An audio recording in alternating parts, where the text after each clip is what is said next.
No, they aren't. The counties share the same type of problems from St. Lawrence County to Erie County to Chautauqua County, all throughout the state. I know in Erie County, of course, there's always the question of urban sprawl, utilizing some of the prime farmland. Also in Genesee County, faced with the same issues, the best farmland in the state being utilized for industrial manufacturing development, those types of things.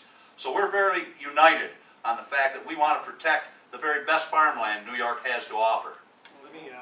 Let me follow on. This is Stephen Acquario on Chairman Berwanger's comments.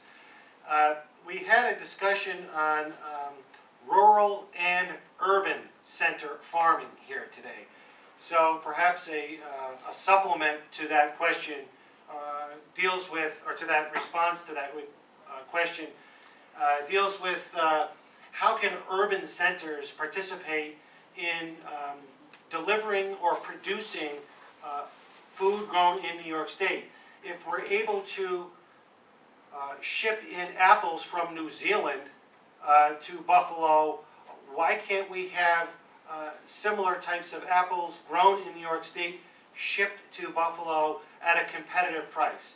So we talked a lot about hydroponic farming in urban centers, in properties that are blighted in our urban centers, where counties can take over these pieces of land and use these warehouses to develop what's called high tunnels and other sorts of hydroponic farming in urban centers. So an interesting dialogue for both the urban centers of this state and the rural areas.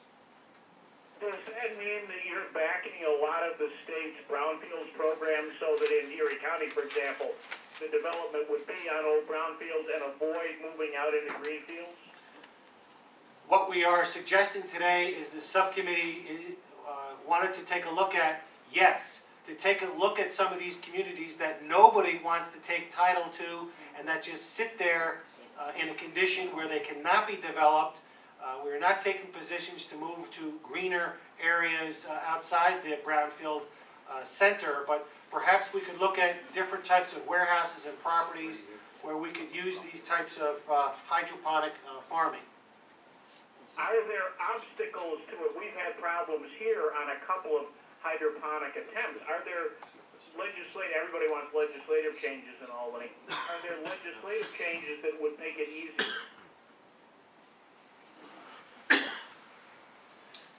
It's an area that is evolving.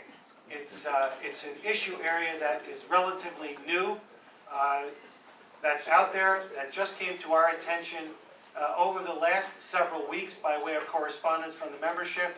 We understand there's an interest in Western New York, Monroe County, in Erie County, and in Ulster and Sullivan counties in the Hudson Valley. So we will take a look and see if there is a legislative area where we can carve out an area of law in the brownfields community law, or a place where the state can help foster this type of growth in communities that have expressed an interest in doing so. Operator, are there other questions? Your next question comes from the line of Brian Mann. This is Brian Mann at North Country Public Radio. I have sort of two linked questions. First of all, I'd be grateful if you could talk a little bit more about what role really the counties can play in a lot of these issues. I mean, this is stuff that is tied very deeply into, federal farm legislation.